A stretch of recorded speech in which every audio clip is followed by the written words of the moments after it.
உங்கள் தங்க நகையை அதிக விலைக்கு விற்கவும் மற்றும் அடகில் இருக்கும் தங்க நகையை மீட்டெடுத்து அதிக விலைக்கு விற்கவும் உடனே அணுகவும். Prime gold hub 9840551787.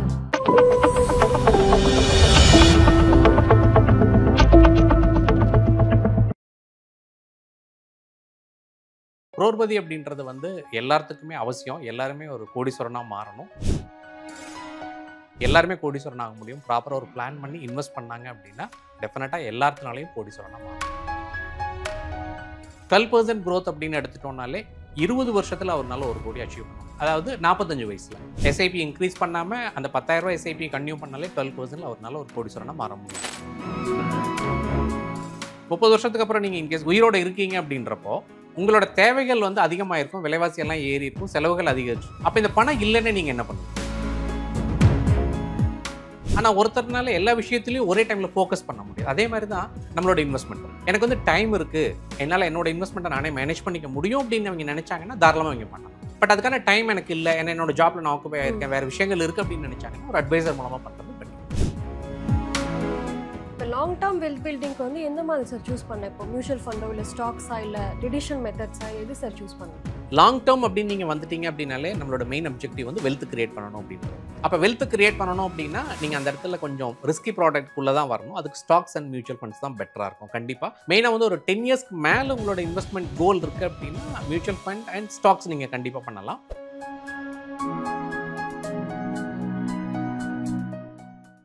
ஆதன் பிஸ்னஸ் நேயர்களுக்கு வணக்கம். இன்னைக்கு நம்ம கூட எஸ்என் ராஜ் இன்வெஸ்ட்மெண்ட் சர்வீசஸினுடைய ஃபவுண்டரும் மியூச்சுவல் ஃபண்ட் டிஸ்ட்ரிபியூட்டருமான நாகராஜன் சாந்தன் அவர்கள் தான் ஜாயின் பண்ணிருக்காங்க. வாங்க பேசலாம்.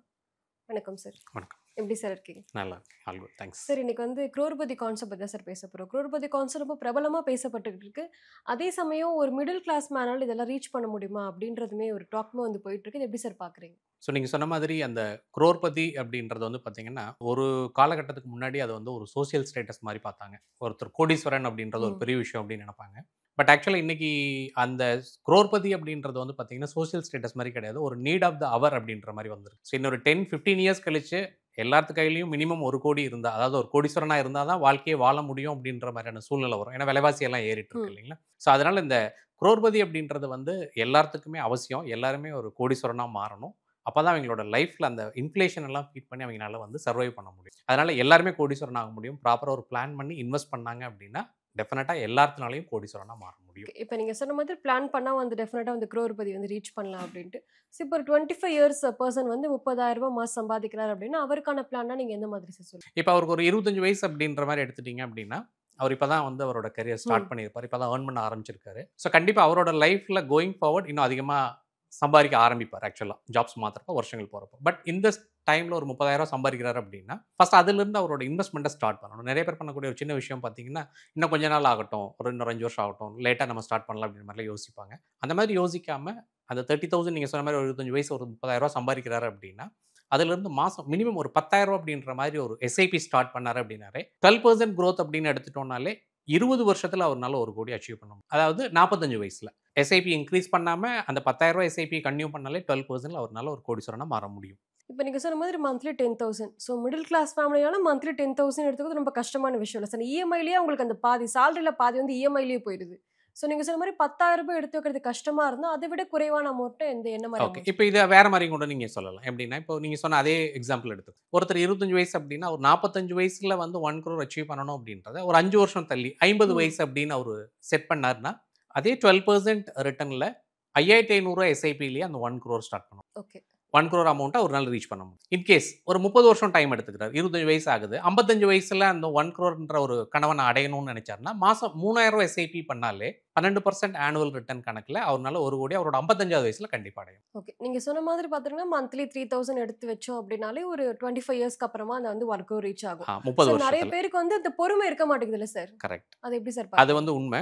ஸோ எப்பவுமே வந்து இன்வெஸ்ட்மெண்ட்ஸ் வரப்பவே வந்து பார்த்தீங்கன்னா கண்டிப்பாக இதை வந்து ஒரு லாங் டேர்ம் இன்வெஸ்ட்மெண்ட்டாக பார்க்கணும். அதுவும் முக்கியமாக மியூச்சுவல் ஃபண்டில் இன்வெஸ்ட் பண்ணுறப்ப வந்து நான் வந்து ஒரு 1 year 2 yearல எனக்கு ஒரு நல்ல வெல்த் ஜென்ரேட் ஆகும், என்னோட பணம் வந்து டபுள் ஆகும் அப்படின்ற ஒரு எக்ஸ்பெக்டேஷனோட வராமல் இது வந்து ஒரு நீண்ட காலத்துக்கான முதலீடு, இதை வந்து நாங்கள் பவர் ஆஃப் காம்பவுண்டிங் அப்படின்னு சொல்லுவோம், கூட்டு வட்டியோட பலன். இது வந்து நமக்கு ஒரு நார்மலாக பார்த்தீங்கன்னா ஒரு 5-10 இயர்ஸ்க்கு அப்புறம் தான் அதுக்கான ரிசல்ட்ஸ் நமக்கு தெரிய ஆரம்பிக்கும் நம்மளோட இன்வெஸ்ட்மெண்ட்டில். அப்போ அதுக்கான பொறுமை கண்டிப்பாக இருக்கணும்.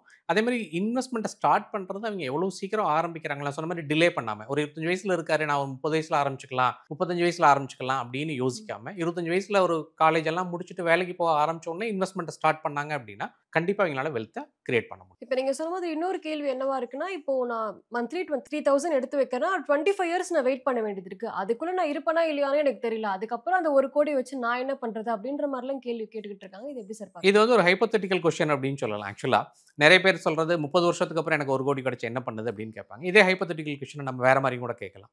30 வருஷத்துக்கு அப்புறம் நீங்கள் இன்கேஸ் உயிரோட இருக்கீங்க அப்படின்றப்போ உங்களோட தேவைகள் வந்து அதிகமாக இருக்கும், விலைவாசி எல்லாம் ஏறி இருக்கும், செலவுகள் அதிகரிச்சிருக்கும். அப்போ இந்த பணம் இல்லைன்னா நீங்கள் என்ன பண்ணுவீங்க? ஸோ இப்படியும் நம்ம யோசிக்கணும்னு வச்சுக்கோங்களேன். ஒருவேளை நீங்கள் இல்லைன்னா இந்த இன்வெஸ்ட்மெண்ட் உங்களோட வாரிசுகளுக்கு போக போகுது.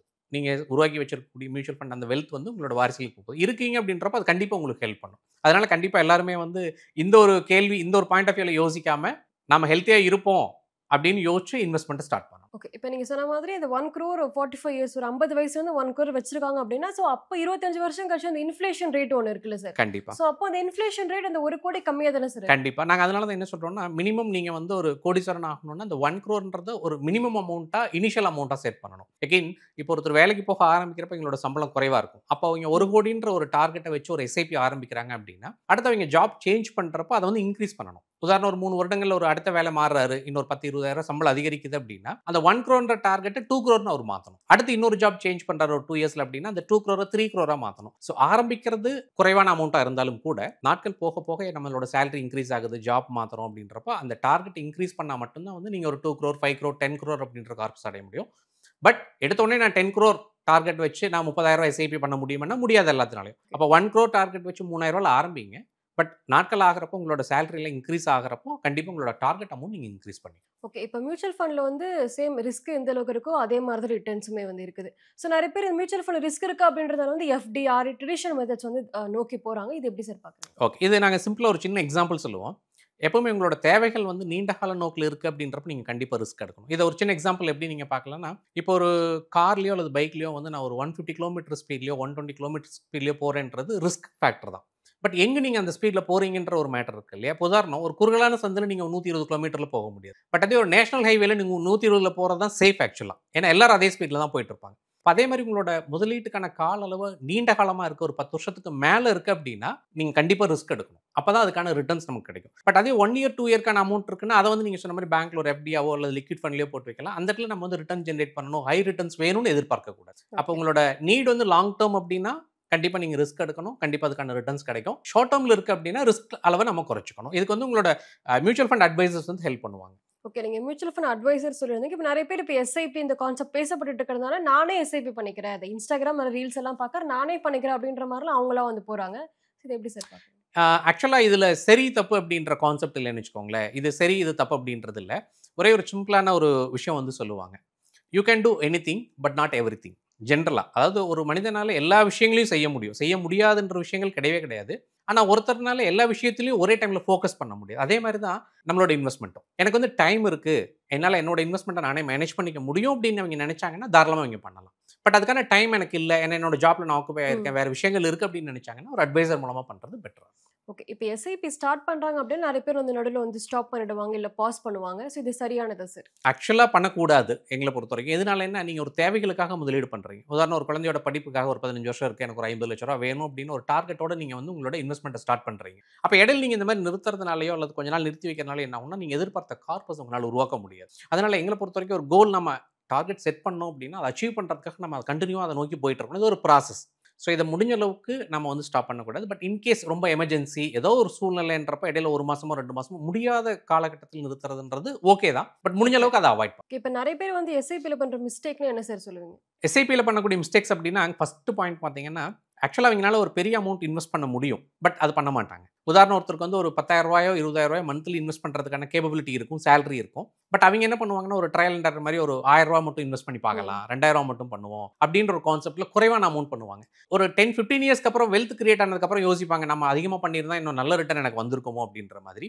எஸ்ஐபியில் பண்ணக்கூடிய தவறுல முதல் தவறு அப்படின்றது என்னன்னா அண்டர் எஸ்டிமேட். அவங்க என்ன எஸ்ஐபி பண்ண முடியுமோ, இன்வெஸ்ட் பண்ண முடியுமோ, அதை அவங்களே அண்டர் எஸ்டிமேட் பண்ணி ரொம்ப குறைவா பண்ணிட்டு இருக்காங்க. ஸோ அவங்களோட தேவைகளுக்கு ஏற்ற மாதிரி அவங்க பிளான் பண்ணி பண்ணணும். நான் சொன்ன மாதிரி ஒரு 20 வருஷத்துல ஒரு 5 கோடி ரூபா வேணும் அப்படின்னா மாசம் 50,000 எஸ்ஐபி பண்ணாருன்னா அதை அடைய முடியும். இதுதான் தேவை அப்படின்னா அப்போ அதை பண்ணணும். இது பண்ண முடியும், ஆனால் அவர் 5000 ரூபா தான் எஸ்ஐபி பண்ணுவார். ஸோ இது வந்து ஒரு தவறா நான் பார்க்குறேன். இன்னொரு விஷயம் என்னன்னா, இந்த மார்க்கெட் அப்ஸ் அண்ட் டவுன்ஸ், இந்த கிராஷ்லாம் பார்த்துட்டு ரொம்ப நாள் நான் அமௌண்ட் போட்டேன், என்னோட கேபிட்டல் லாஸ் ஆகுற மாதிரி இருக்கு, நான் போட்ட 5 வருஷத்துல எனக்கு என் கேபிட்டல் கொஞ்சம் கம்மியா இருக்கு, அதனால நான் ஸ்டாப் பண்ணி எடுத்துக்கிறேன் அப்படின்னா கூட நிறைய பேர் வந்து பண்றாங்க. ஸோ இது சரியா சார்? இது சரியில்லை ஆக்சுவலா.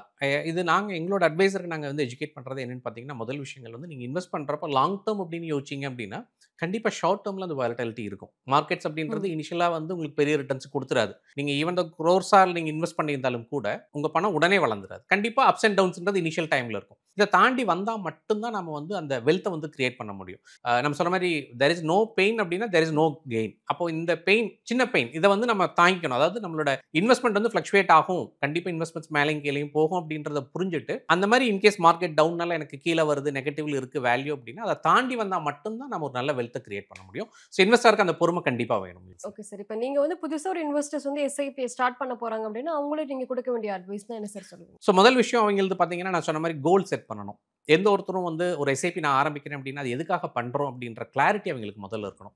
உதாரணம் குழந்தைங்க இருக்காங்க, சின்ன வயசு அவங்களோட படிப்புக்காக நான் வந்து இன்வெஸ்ட் பண்ணுறேன் சார், இல்லை அவங்களோட திருமண தேவைகளுக்காக பண்ணுறேன், அல்லது ஒரு ரிட்டையர்மெண்ட் கார்பஸ்க்காக நான் பண்ணுறேன். இப்போ வேலைக்கு போயிட்டு இருக்கேன், ஒரு 35 இயர்ஸ்லாம் ரிட்டையர்மெண்ட் ஆகிடுவேன், 65 வயசு ஆகிறப்போ எனக்கு மாசமான ஒரு இன்கம் ரெகுலராக வர மாதிரி இருக்கணும், என்னோட லைஃப் சேஃபாக இருக்கணும். அப்போ அந்த மாதிரி ஒரு கோல் செட் பண்ணிட்டு அந்த கோலுக்கு என்ன அமௌண்ட் தேவைப்படும் இன்ஃப்ளேஷனை கன்சிடர் பண்ணி நீங்கள் சொன்ன மாதிரி அந்த 1 கோடி நீங்கள் ஆரம்பிக்கிறீங்கன்னா அந்த 1 கோடியிலே அப்படி நின்றக்கூடாது. 30 வருஷத்துக்கும் நாட்கள் ஆக அதை ரிவ்யூ பண்ணிட்டு அதை வந்து 2 crore 5 crore 10 crore நீங்கள் இன்க்ரீஸ் பண்ணி அந்த டார்கெட்டை நீங்கள் வந்து அச்சீவ் பண்ணணும். அதுதான் உங்களோட ஃபினான்ஷியல் லைஃப்பில் வந்து செய்யக்கூடிய முக்கியமான விஷயமா இருக்கும். அப்போ இனிஷியலாக நீங்கள் இன்வெஸ்ட் பண்ணுறப்பவே உங்களோட கோல் செட் பண்ணணும். That's very very important. அடுத்து அது என்ன அமௌண்ட் நமக்கு தேவைப்படும் அப்படின்றத நீங்கள் டிஃபைன் பண்ணிவிட்டு அதை எப்படி அடையணுன்ற ப்ராசஸ் மூலமாக சரியான திட்டங்களில் முதலீடு பண்ணி நீங்கள் அதை அடையணும். அது ரொம்ப ரொம்ப முக்கியமான விஷயம். ஓகே, இப்போ எஸ்ஐபிக்கான அவேர்னஸ் எப்படி சார் இருக்கு? இன்னுமே நிறைய பேர் வந்து இந்த எஃப்டி, பேங்க், போஸ்ட் ஆஃபீஸ் இதை நோக்கி தான் வந்து போயிட்டு இருக்காங்க. ஏன்னா ரிட்டர்ன் கம்மியாக இருந்தால் கூட பரவாயில்ல, ஆனால் அந்த அளவுக்கு எனக்கு ரிஸ்க் வந்து இருக்கக்கூடாது அப்படின்னு சொல்லிட்டு ஸோ மியூச்சுவல் ஃபண்ட் எஸ்ஐபி நிறைய பேர் எடுக்க ஆரம்பிச்சிட்டாங்க சார். இதுக்கு வந்து பார்த்தீங்கன்னா செபி வந்து அந்த இன்வெஸ்டர் எஜுகேஷன் அவேர்னஸ் சொல்லிட்டு நிறைய பண்ணிட்டு இருக்காங்க. மியூச்சுவல் ஃபண்ட் சகிகே இந்த மாதிரி ஆக்சுவலாக ஒரு 5 இயர்ஸ்க்கு முன்னாடி இருந்த மாதிரி இப்போ இல்லைன்னு வச்சுக்கோங்களேன். இப்போ கொஞ்சம் அந்த அவேர்னஸ் வந்து கிரியேட் ஆக ஆரம்பிச்சிருக்கு. இந்த எஸ்ஐபின்ற வேர்ட் கேட்டாலே வந்து அவங்களுக்கு தெரியுது, ஓ எஸ்ஐபின்னு ஏதோ ஒன்று இருக்குது, மியூச்சுவல் ஃபண்ட் ஒன்று இருக்குது. ஸோ 5 இயர்ஸ் 10 இயர்ஸ்க்கு முன்னாடி இருந்த நிலைமை இப்போ இல்லை, கொஞ்சம் இம்ப்ரூவ்மெண்ட் இருக்குது. ஐ ஹோப் இன்னொரு 5-10 வருஷம்ன்றப்ப கண்டிப்பாக இது மாறும், எல்லாத்துக்குமே அந்த அவேர்னஸ் வரும் அப்படின்னு நான் நம்புறேன் நான். ஸோ ஃபர்ஸ்ட் விஷயம் எஜுகேஷன்.